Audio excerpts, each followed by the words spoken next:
What if I told you Adam and Eve didn't exist?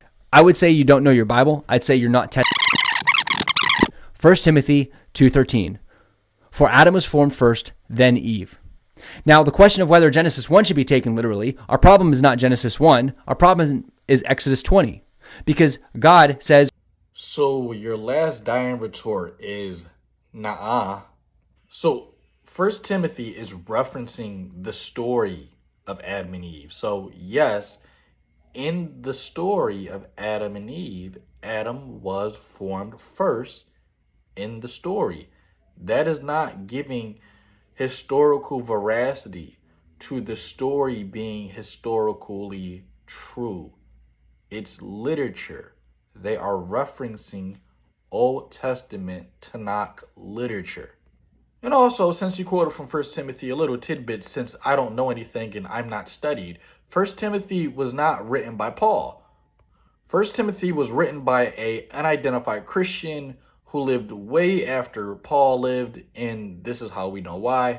So Stephen O. Harris, professor of religious studies and humanities of California University, said in his book, The New Testament, A Student's Introduction, in the opinion of most scholars, the case against Paul's connection with the pastorals is overwhelming.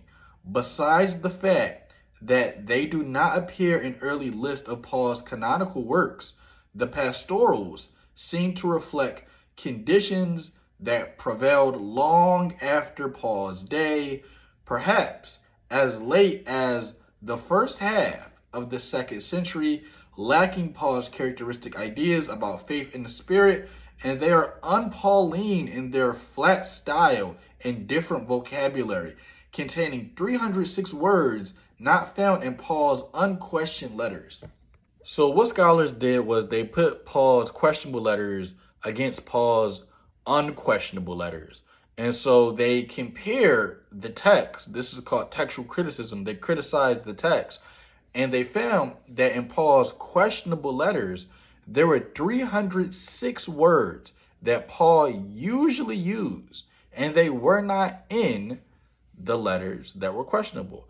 The letters that were questionable, like 1st and 2nd Timothy, it seemed to have a date of the church, or seemed to have an understanding of the church that was a more modern understanding of the church than what Paul would have had at that time. And so it's pretty conclusive that Paul didn't even write 1 Timothy.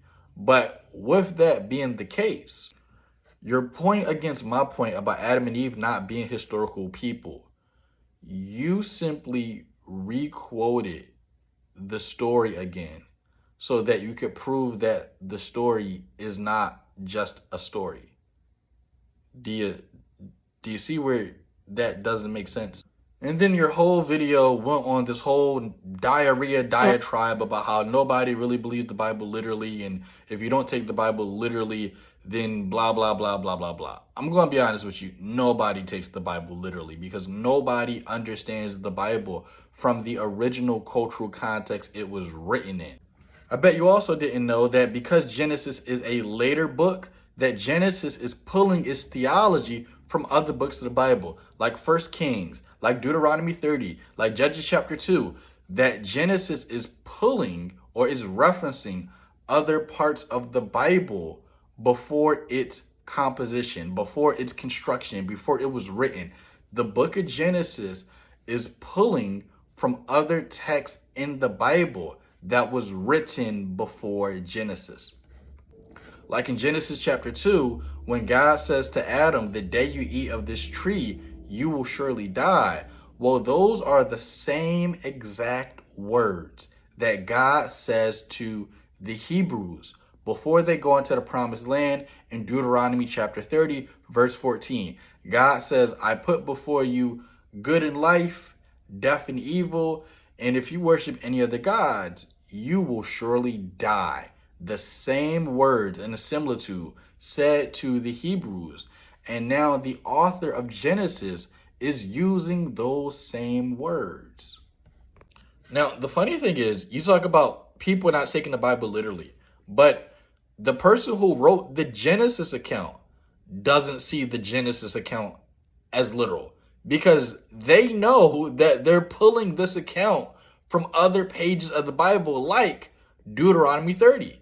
The author of Genesis is literally taking the real historical story of Israel in Deuteronomy 30, and he's mythicizing it.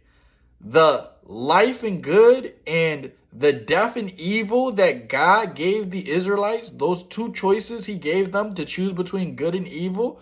Well, the author of the account is taking real historical events and he's mythicizing it for his Adam and Eve story.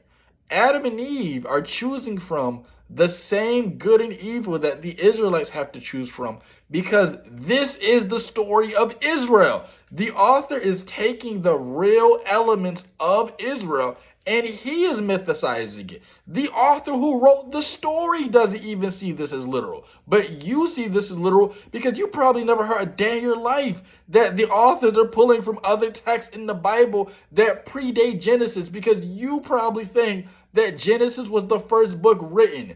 And this is why you need to study.